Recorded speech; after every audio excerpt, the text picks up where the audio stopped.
찬송가 215장으로 찬송하겠습니다. 215장 찬송입니다.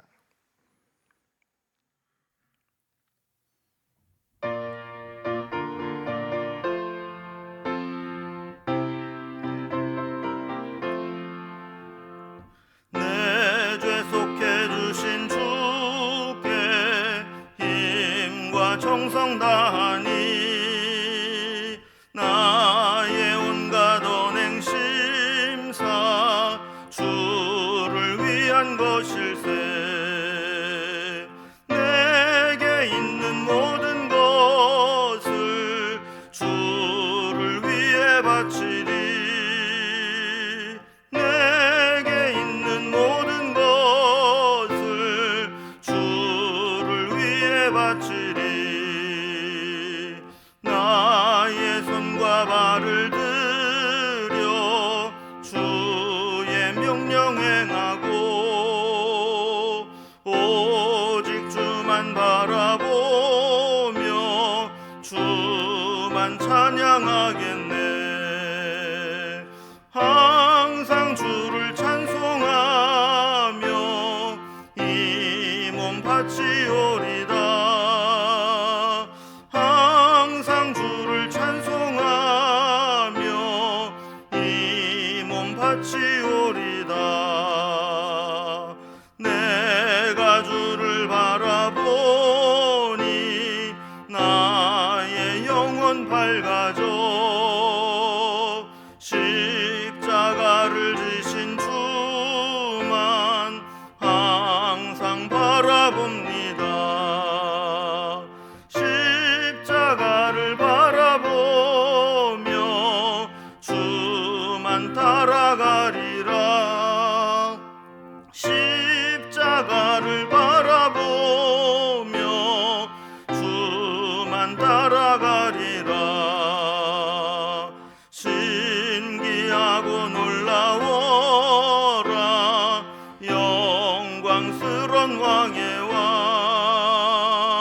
나를 친구 삼아 주사 편히 쉬게 하시네. 주의 날개 보호 아래 영원한 식 얻겠네. 주의 날개 보호 아래 영원한 식 얻겠네.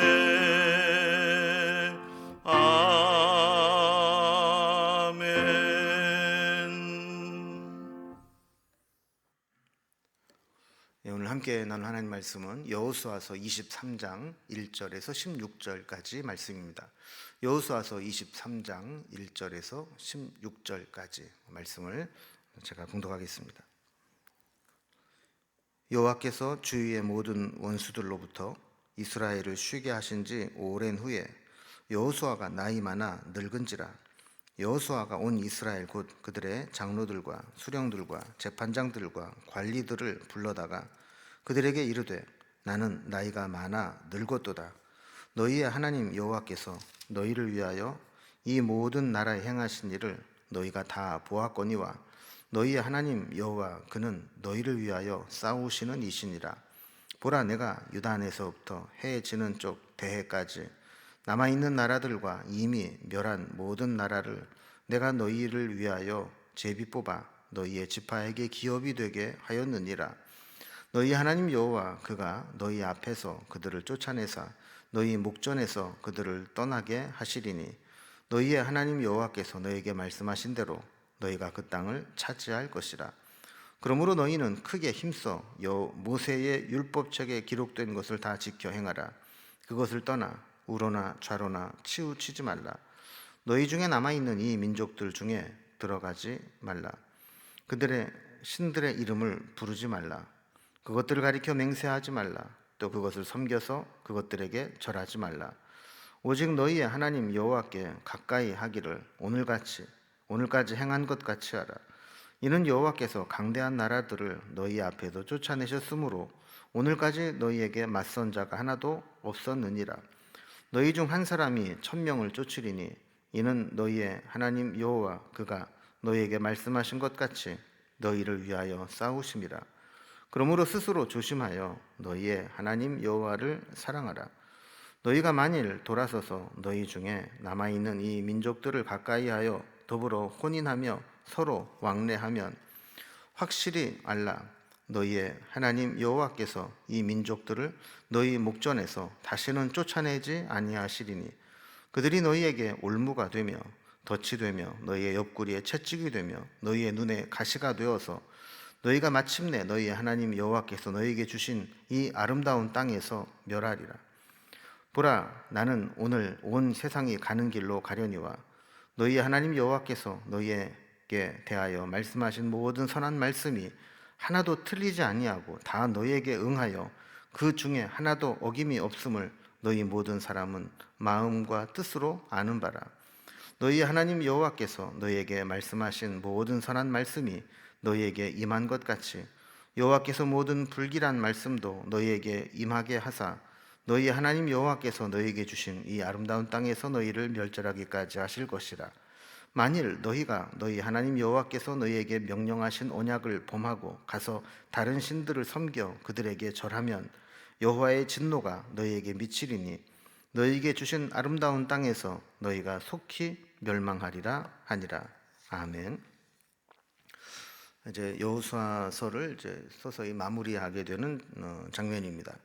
여호수아가 이제 모든 사명을 다 마치고 나이가 많아서 임종을 앞두게 되었을 때 이스라엘의 지도자들을 불러서 고별 설교를 하게 됩니다. 총 3편의 설교를 하게 되는데 오늘 본문에 보면 짧게 2개의 설교가 기록되어 있고 24장에 가면 긴 3번째 설교가 기록되어 있습니다. 첫 번째 설교에 보면 지금까지 하나님을 평생 동안 섬겨오면서 그들이 이제 두 눈으로 목도한 하나님의 은혜를 돌아보게 하고 또 하나님 앞에서 이 은혜를 입은 자로서 이스라엘 백성들이 마땅히 보여야 될 신앙의 자세를 권면합니다. 그것은 하나님만 섬기는 것이고 하나님 주신 율법을 지키는 것이라고 설명하죠. 두 번째 설교에서 하나님께 책임 있는 신앙의 삶을 살지 못하면 하나님의 진노하실 것이라고 하는 그런 경고의 말씀을 주로 하게 됩니다. 그래서 하나님 말씀에 순종하며 살아갈 것을 또 역으로 권면하게 되는 것이죠. 오늘 2편의 설교가 기록되어 있는데 단락별로 오늘 설교 말씀들을 이렇게 나눠보면 먼저 첫 번째 설교로 하나님의 은혜를 회고하는 장면이 1절에서 5절까지 나오게 되고 또 그 은혜를 입은 자들은 마땅히 하나님 백성으로서의 책임이 있다 하는 내용을 6절에서 8절까지 기록하고 있습니다. 9절부터 두 번째 설교가 시작이 되는데 먼저 9절부터 11절까지는 하나님의 은혜와 또 그 은혜에 대한 백성들의 책임을 기록하고 있습니다. 그리고 12절부터 16절까지는 만약에 우리가 은혜를 받은 백성으로서 책임 있는 행동을 하지 않고 범죄하게 된다면 하나님께서 그들을 징계할 것이다라고 하는 경고와 권면의 말씀으로 이루어져 있습니다. 먼저 첫 번째 설교를 살펴봅니다. 첫 번째 설교 중에서 먼저 하나님의 은혜를 회고하는 장면이 1절에서 5절까지 나오게 됩니다. 자, 1절에 보면 여호와께서 주위의 모든 원수들로부터 이스라엘을 쉬게 하신 지 오랜 후에 여호수아가 나이 많아 늙은지라 이렇게 시작을 합니다. 그러면 여호수아 그러면 처음 드는 이제 인식이 모세의 시종으로서 젊은 청년 시절의 여호수아를 생각하기 쉽습니다. 그러나 이제 여호수아서 마지막 부분에 오게 되면 세월이 많이 흘러서 여호수아도 나이가 많아 늙었다 그랬습니다. 또 주위의 모든 원수들로부터 이스라엘을 쉬게 하신 지 오랜 후라고 했습니다. 그러니까 얼마나 이제 세월이 흘렀는지 연수로 밝히고 있지는 않지만 24장에 여호수아가 죽을 때 나이가 110세였다 이렇게 기록한 것으로 보아서 꽤 오랜 세월이 흘렀던 때임을 알게 됩니다. 그러니까 남은 여생을 이렇게 평안하게 살다가 이제 자신이 늙어서 살 날이 길지 않다라는 것을 알게 된 여호수아는 마지막으로 그에게 부여된 사명을 감당하게 됩니다. 그 사명은 여호수아 생전에 말씀으로 다시 한번 이스라엘 백성들을 말씀으로 무장시키고 믿음의 권면을 하는 것이었습니다. 그래서 2절에 보면 여호수아는 이스라엘 장로들과 수령들과 재판장들과 관리들을 다 불러 모으게 됩니다. 3절 이하에서는 지난날 하나님이 베푸셨던 일들을 회고하게 되죠. 그래서 3절에 보면 너희 하나님 여호와께서 너희를 위하여 이 모든 나라에게 행하신 일을 너희가 다 보았거니와 너희 하나님 여호와 그는 너희를 위하여 싸우신 이시니라. 이렇게 고백을 합니다. 하나님이 친히 너희를 위해 싸워주셨다. 이 말은 지금까지 이스라엘 백성들이 전쟁에서 승리하고 가나안 땅을 차지할 수 있게 되었던 것이 여호수아나 모세의 탁월한 지도력이나 이스라엘의 군사력이나 능력 때문이 아니라 그들을 위해 싸워주신 하나님의 은혜가 있었기 때문이다. 모든 승리는 하나님이 주신 것이다라는 것을 깨닫게 하는 것입니다. 특별히 모든 전쟁의 최전방에서 전쟁을 진두지휘했던 지도자로서의 여호수아서의 고백은 더 분명한 영적 권위를 가지고 이스라엘 백성들에게 이 전쟁은 하나님이 싸워주신 것이고 이기게 하신 것을 깨닫게 하기에 충분했습니다. 4절에 보면 이제 하나님이 이기게 하셔서 그 땅을 요단부터 대해까지 지중해까지 모든 나라들을 멸하고 또 그 땅들을 정복하고 또 제비를 뽑아서 각 지파에게 기업으로 나누어 주었다는 사실을 상기시킵니다. 그리고 5절에 보면 그 기업을 얻은 땅 중에서 이 남아 있는 자들이 이제 마지막으로 쫓아내서 그들을 떠나게 하라. 그리고 온 땅을 온전히 차지하도록 이렇게 권면하고 있는 것을 보게 됩니다. 또 이렇게 하나님께서 지금까지 역사적으로 베푸신 은혜들을 쭉 설명을 한 후에 두 번째 단락을 보면 이제 그렇다면 이런 하나님의 은혜를 입은 하나님 백성들은 어떤 신앙적 책임이 있는가를 이야기하게 되죠. 그래서 백성들을 위한 권면인데 여호수아의 첫 번째 권면의 주제는 하나님 말씀을 잘 지키라는 겁니다. 하나님이 주신 은혜와 복을 계속해서 누리는 비결은 하나님 말씀을 지키는 겁니다. 신앙을 지킨다는 것은 말씀에 기초하지 않고는 불가능한 일이죠. 그래서 6절 말씀을 보면 여호수아는 백성들에게 이 모세의 율법책에 기록된 것을 크게 힘써 지키라 이렇게 권면을 하고 있습니다. 그리고 그 말씀에서 벗어나서 좌로나 우로나 치우치지 말라라고 권면하죠. 이 좌로나 우로나 치우치지 말라. 하나님 말씀하신 대로 해라. 이 말씀은 여호수아가 모세가 죽은 후에 새롭게 지도자로 세움을 받으면서 하나님께서 처음 그를 지도자로 세울 때 하셨던 말씀입니다. 주의 말씀을 묵상하고 좌로나 우로나 치우치지 말라. 이것이 새로운 지도자가 된 여호수아에게 주신 말씀인 것처럼 이제 여호수아는 지금까지 그 말씀을 붙잡고 살아왔던 겁니다. 그래서 말씀이 중심이 되어 살아왔고 좌로나 우로나 치우치지 않고 오직 말씀만 붙잡고 살아왔는데 자신이 살아온 대로만 하면 하나님을 떠나지 않게 되고 또 여호수아는 이렇게 자신이 받은 말씀대로 살았던 것에 대한 간증, 자신의 삶을 배경으로 해서 이제 남아있는 백성들에게도 내가 이렇게 말씀만 붙잡고 말씀에서 좌로나 치우치지 않으니까 이렇게 승리하는 삶을 살았다는 것처럼 너희들도 그렇게 말씀으로 살아라 하는 겁니다. 이제 두 번째 권면은 7절에 나와 있는 말씀과 같이 그 가나안 땅에 남아 있는 그 이민족에게 들어가지 말고 그들의 신의 이름을 부르지 말고 또 그들에게 맹세하거나 또 섬기거나 절하지 말라 이렇게 이야기를 합니다. 가나안 사람들과 자꾸 이제 교류를 하고 함께 가까이 하다 보면 가나안들을 전도하는 게 아니라 도리어 가나안 우상 숭배에 물들게 될 수 있다라는 거죠. 그래서 그들과 교류하지 말라 그랬습니다. 그럼 어떻게 하라는 얘기입니까? 8절 말씀처럼 오직 하나님 여호와께 가까이 하라 이렇게 말씀을 합니다. 또 가까이 하라라는 말은 우리가 마음 듣기에 피부에 와닿지 않지만 원어적 의미는 사생결단으로 붙잡으라 하는 의미입니다. 나 이걸 놓으면 죽는다. 하나님으로부터 떨어지면 나는 살 길이 없다. 이런 마음으로 사생결단으로 하나님을 붙잡고 살아가는 것이죠. 그러니까 여호수아가 백성들에게 정말 하고 싶은 이야기는 하나님 붙잡으면 죽는다는 사실을 깨닫고 하나님께 가까이 하고 하나님만 붙잡고 살아가라라는 권면입니다. 이제 두 번째 이제 설교를 하게 됩니다. 이제 두 번째 설교에 보면 앞부분 9절에서 11절까지는 하나님의 은혜와 또 은혜를 받은 백성들의 책임, 이를 또 이제 반복해서 또 설명하고 있는 것을 보게 됩니다. 자, 9절에 보면 추가적으로 하나님이 행하신 일들을 소개합니다. 여호와께서 강대한 나라들을 너희의 앞에서 쫓아내셨다는 겁니다. 그러니까 이스라엘 백성들이 애굽에서 나올 때도 그랬고 또 광야를 지나고 가나안 땅에 들어올 때까지 수많은 나라들과 전쟁을 해왔습니다. 근데 이 모든 전쟁이 다 하나님의 은혜였습니다. 그들보다 강대한 나라들을 다 쫓아내게 하셨고 이기게 하셨고 이스라엘 백성들의 앞길을 막는 자가 없었습니다.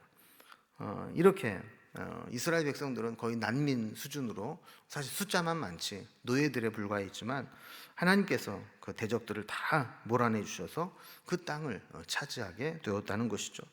그래서 10절 말씀을 보면 한 사람이 1000명을 쫓았고 다시 말하면 일당천의 능력을 입게 되었는데 결국 이것은 하나님께서 그들을 위해서 싸워주셨기 때문이라고 말씀하고 있습니다. 자, 그렇다면 이렇게 하나님의 은혜를 베푸시고 대신 싸워주시고 저들을 위해서 행하셨다면 그 엄청난 은혜를 입은 이스라엘 백성들은 어떻게 살아가야 될까요? 11절 말씀과 같이 스스로 조심하여 하나님 여호와를 사랑하는 것입니다. 여러분, 우리의 영적 상태는 우리 자신이 제일 잘 압니다. 다른 사람은 속일 수 있고 안 그런 척 할 수 있지만 나 자신은 나 자신에 대해서 정직할 수밖에 없습니다. 그래서 우리 스스로 조심해서 우리가 지금도 여호와 하나님을 사랑하고 그 하나님을 사랑하는 마음으로 살고 있는지, 그 사랑이 식어지고 다른 것을 더 사랑하고 있는지 늘 자신을 돌아보면서 하나님을 사랑하는 영적 상태를 유지하라 하는 겁니다. 자, 그러면서 이제 두 번째 설교의 후반부는 경고와 권면입니다. 만약에 이 말씀대로 살지 않고 우상을 숭배하거나 이방인들에게 기웃거리게 되면 어떤 일들이 있는가 하는 겁니다. 그래서 12절과 13절은 경고의 말씀부터 합니다. 만일 너희가 하나님으로부터 돌아서서 너희 중에 남아있는 가나안 족속들과 가까이하여 그들과 더불어 혼인을 하거나 왕래를 하면 하나님께서는 다시는 이스라엘 목전에서 저들을 쫓아내지 않으실 것이다 라는 겁니다. 그래서 그 남아있는 자들이 이스라엘 백성들의 올무가 되고 덫이 되고 옆구리에 채찍이 되고 눈에 가시가 되어서 그들 때문에 이 아름다운 땅에서 결국 그들에게 멸망하게 될 것이라고 하는 무서운 경고를 하고 있는 것입니다. 저들이 남겨둔 가나안 족속들이 있습니다. 이스라엘 백성들과 가나안 족속들이 교류하고 친교를 하게 되는데 이 가나안 백성들은 그런 교류나 친교의 대상이 아니라 추방의 대상이고 분리의 대상이었습니다. 그런데 불순종해서 그냥 내버려 두게 되면 나중에 그들이 이렇게 가시 역할을 하게 되고 고통을 주게 되고 그들에게 망하게 함으로 이스라엘 백성들이 불순종한 것이 하나님 앞에 죄였다는 사실을 깨닫게 하시겠다는 겁니다. 이제 마지막으로 14절부터 16절까지 마지막 당부의 말씀을 하고 있습니다. 14절에 보면 여호수아는 이제 자신이 그 온 세상이 가는 길로 간다 그랬습니다. 온 세상에 가는 길은 다 죽음의 길이죠. 이 세상 사람들 누구나 다 이 땅에 와서 살다가 때가 되면 다 하나님 앞에 가게 됩니다. 이제 자신이 이렇게 죽어서 하나님께 가까이 가게 될 날이 가까이 왔음을 알았다는 겁니다. 이 말씀은 지금부터 하는 이 말씀들이 유언적 설교에 매우 중요한 말씀임을 강조하는 것입니다. 그래서 14절을 보면 믿음으로 살면 하나님께서 하신 축복의 말씀이 하나도 틀리지 않고 그대로 다 응하게 될 것이라고 말씀을 하는 겁니다. 그러나 그 반대의 말씀도 합니다. 15절 말씀처럼 만약에 말씀에서 떠나서 불순종하게 되면 모든 그 불길한 말씀도 그 불길한 말씀 그대로 임하게 되어서 결국 이 하나님이 주신 아름다운 땅에서 스스로 멸절하게 될 것이라는 겁니다. 이 죄악과의 사귐은 처음에는 달콤하게 보일지 모르지만 결국에 죄의 열매는 우리에게 괴로움과 고통을 주고 또 하나님의 진노를 사서 멸망에 이르게 되는 겁니다. 16절에 보면 그 결과는 하나님이 주신 아름다운 땅에서 결국에 다 속히 멸망하게 될 것이다. 이것이 마지막 결론입니다. 그래서 여호수아의 두 편의 이 고별 설교를 통해서 우리는 하나님의 은혜를 받은 자들이고, 은혜를 받은 자라면 마땅히 우상을 멸하고 하나님 말씀에 순종하고 하나님만 섬기는 그 일을 해야 된다라는 것을 강조하고 있는 것입니다. 우리도 가장 중요한 이 신앙의 문제에 있어서는 타협하거나 양보하는 것이 아니라 우리가 굳건히 붙잡고 믿음으로 살아갈 수 있기를 주님의 이름으로 기원합니다. 기도하겠습니다. 하나님 아버지, 여호수아의 고별 설교와 같이 우리는 다 갚을 수 없는 하나님의 엄청난 은혜를 입은 자들입니다. 그럼에도 불구하고 교만하여지거나 세상과 짝하거나 우상에 기웃거리는 세상의 욕망을 따라 살아가기 쉬운 자들임을 고백합니다. 여호수아의 고별 설교를 기억하며 하나님 말씀만 붙잡고 세상에 기웃거리지 않고 오직 주신 은혜와 축복을 누리며 살아가는 삶을 살아갈 수 있도록 인도해 주시옵소서. 오늘도 말씀에서 떠나지 않게 하시고 하나님을 붙잡고 그 손을 놓는 순간 우리는 죽는다는 각오로 하나님만 부여잡고 살아가는 신앙이 되게 하여 주시옵소서. 오늘도 그 주님을 붙잡고 살아가기를 소망하며 예수님의 이름으로 기도드리옵나이다. 아멘. 각자 기도 제목들로 자유롭게 기도하시겠습니다.